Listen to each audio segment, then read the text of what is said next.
we're going to get into this now. So Crockett and I were recording, I don't know if it was Beach Blast or Clash 19, and Crockett was like, hey, man, have you ever seen the Bill Watts 10 Commandments? And this was for like the WCW locker room. This wasn't like, at the time, it wasn't published on national television. This is kind of what he told the boys in the locker room. And I said, yeah, I kind of remember it, but send it to me. Because I thought immediately, hey, when me and Doc, or if Harper was going to be here, which he couldn't be today, I was like, we can have a really good discussion about this part when we get to that episode. So without any further ado, do you want to say anything about Bill Watts' 10 Commandments to the boys in the locker room before I start reading them off 1 through 10? I don't think they're all wrong. Agreed. Nothing is absolute. Nothing is absolute. Nuance. There's that word again. So we're going to go through these one by one and see what we have here. Number 1, using ring barricades in the ring post is forbidden and will cause a DQ. Your thoughts? Not the worst thing. I mean, he's just trying to lay some rules. I mean, I guess it can get out of hand with guys going on the outside using ring post. I mean, it probably should have been a DQ from the get-go, but I don't get hung up on that one. Whatever. I don't either. Number 2, wrestling outside the ring is discouraged. The only reason I don't like that one is because it's very subjective. So while you say discouraged, what does that mean? Does that mean you're going to fire me if I just happen to go outside the ring and, punch a guy or kick a guy one time? Or a guy falls out the ring, he gets sent into the ropes and he, doesn't hook the top rope and goes to the floor and I go out there to get him. At what point are you going to decide to fine me? That would be my question. So I don't like that rule. I don't hate it, but I don't like it because it's very subjective. Your thoughts? 100% agree. And it's like, I don't know. One of the things I always think about is what problem are we trying to solve here? And that doesn't seem to solve a problem that I see that we have. So there you go. Number 3, absolutely no low blows. The first offense is a $1,000 fine. Second is a $2,500 fine. And third time is a $5,000 fine and will be considered a breach of contract. If a wrestler is hit low, he is to make every effort not to sell the move as a low blow. And sometimes you don't have a choice. This is dumb because if you're a heel and the referee is distracted in the match, turns away for a second, you're a heel. Your job is to cheat when the ref isn't looking sometimes. I don't like this. I think this is very stupid. Number 3. It's like, to me, this is like, well, I'm coming in and I need some rules. Gotta have something. Agree. Number 4, all wrestlers are due in the building 1 hour before start time of the show with the same fines as above for multiple offenses. I don't have a problem with the 1 hour before start time rule. I think actually that's fair. I'm going to defer to you on that in terms of running a wrestling show and what needs to be done logistically and how that helps the Fed run, because I don't know, but it seems reasonable. Yeah, and I mean, even if you're talking, back then, whether you had an hour of TV or 2 hours of TV, you might kind of know what you're going to be doing at TV that day, but or not even TV. He's just saying 1 hour before shows. He didn't say specifically TV, but I don't think that's unreasonable. I think that's fine. I think it can get a little tough depending on how far of a distance you're coming from the next town. Where are you coming from? I think there may need to be some grace given. That's the problem with Bill Watts, though. He doesn't give a shit. That might be the thing that gets hung up with that one. As One Man Gang said when he was on the show years ago, if you're not going to show up or you're going to be late, you better have somebody, or you die, you better have somebody bring your corpse to the building, which I think is Funny, but also pretty pathetic. Number 5, Doc. Missing an event except in the case of the most severe injuries is considered a breach of contract. There's that if you're dead. Only excusable exception is an act of God. Thoughts? Define act of God. Like I said, we got a lot of subjectiveness in some of these. Yeah, like what's an act of God? My fucking car broke down on the way there. I had 2 flat tires. I mean, that's technically not an act of God. It just, you had a flat tire, but it could cause a problem. Yeah. The other thing is, like, I think I get where he's coming from, but I don't think this is the way to solve it. I don't know. I'm kind of thinking out loud here. It's just, you're not going to win me over and get me to want to go hard by micromanaging me, you know? Yeah. Well, and the other thing too is, I think all of these things, you need to look at because the truth of the matter is if you're missing shows chronically and you're not there on time and you are a problem and you could be dealt with. But like, if I'm over here just doing what I'm doing, it's like if you wanted to drug test for driver's license. I don't think it's a good idea, but it's not going to bother me because I can pass it. But it doesn't mean I think it's a good idea to put that in.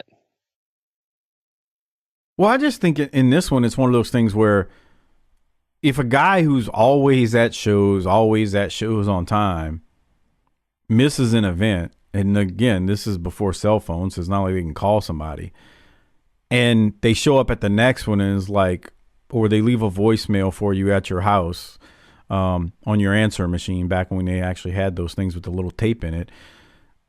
They're like, hey man, look, I'm on the way there and this happened and I'm missing it because of that. Like, I think you need to take some of these things in a case by case basis, but I do see your side too, where it's like if you miss continuously over and over, then that's where you need to address it. But those are the things you need to address individually. You don't really need a rule for that. Right. And, it's a difference between Buddy Landell doing it and JR.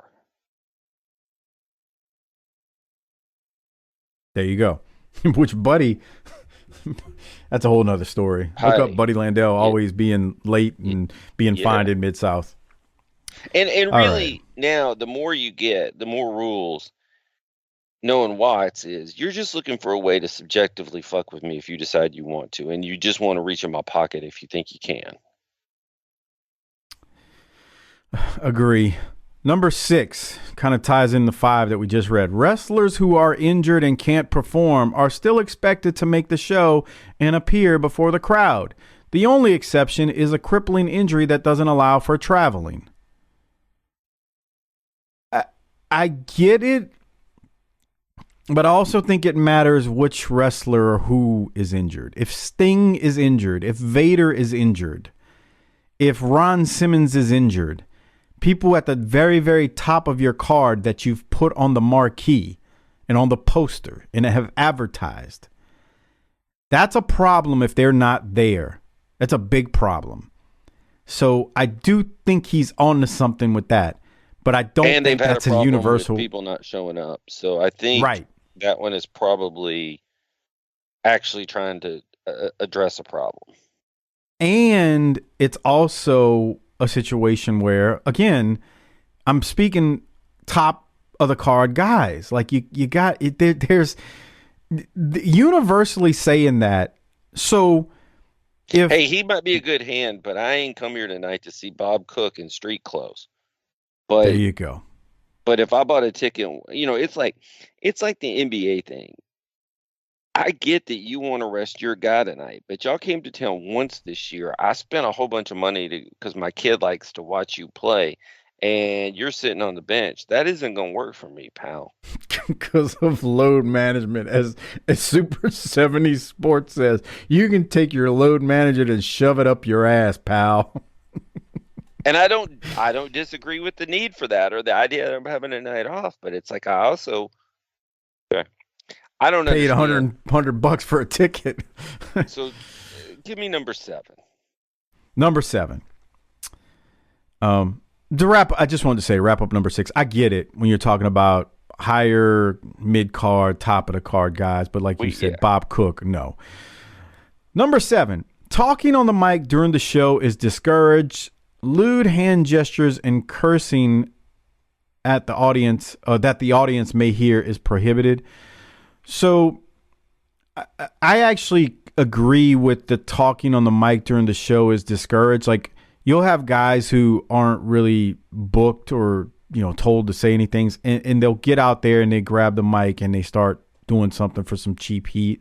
I get that one. Otherwise, because if everybody's talking on the mic before the match, even if it's 20 seconds, then it means nothing when the star comes out there or the people who really have something to say are talking. So I get that part. The lewd hand gestures and cursing the audience and cursing that the audience may hear is prohibited.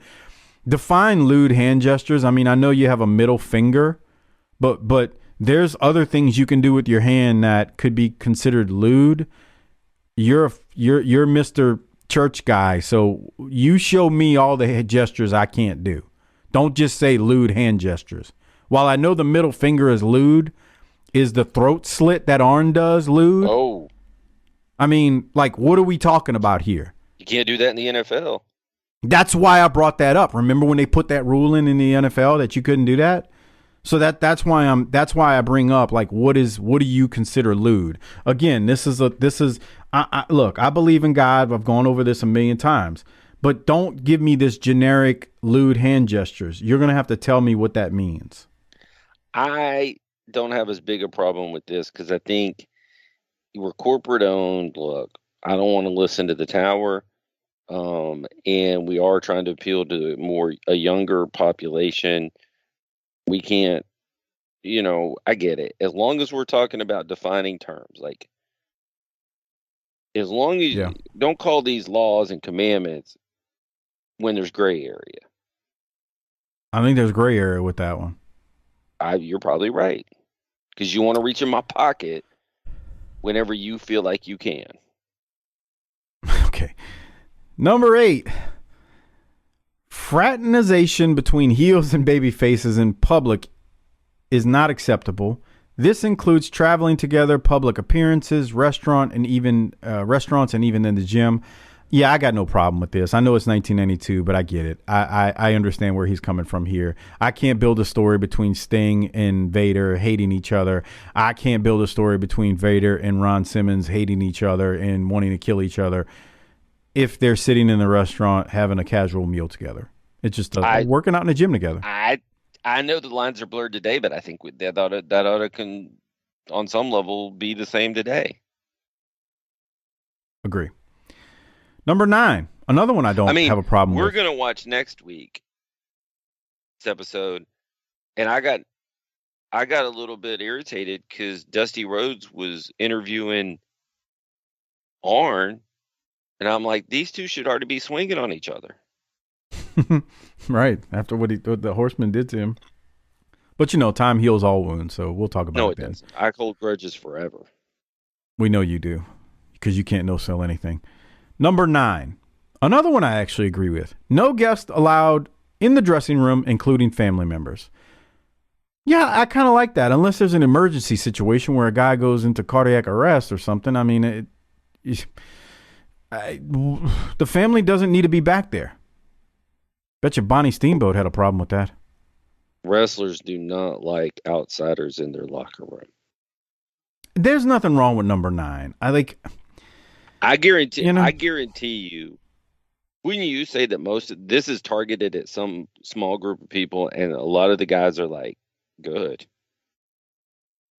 Yeah, because enhancement talent or many mid-card guys aren't bringing their family back there. So I agree with you, yeah. And number 10, each wrestler is allowed only 2 complimentary tickets to each show for friends and family. Any tickets beyond that much must be purchased at full value. I kind of get that, but then I don't, because I'm like, if they were just going to have a general admission 4 tickets, just give them more than 2 tickets. It's not like they want front row. And at the end of the day, we ain't fucking selling out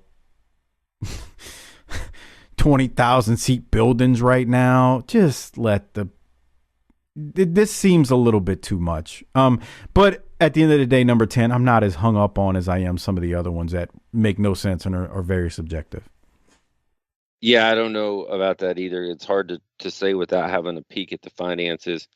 My whole deal is it seems like he's leaving out some of his bigger issues, which are the mats are coming up and coming off the top rope is going to be a DQ.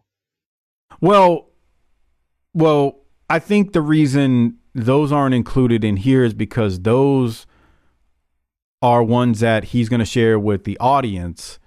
And he has told the wrestlers that I took this list as what he shared backstage. Like, this isn't something he projected to his TV audience. This is, hey boys, we're going to have a meeting.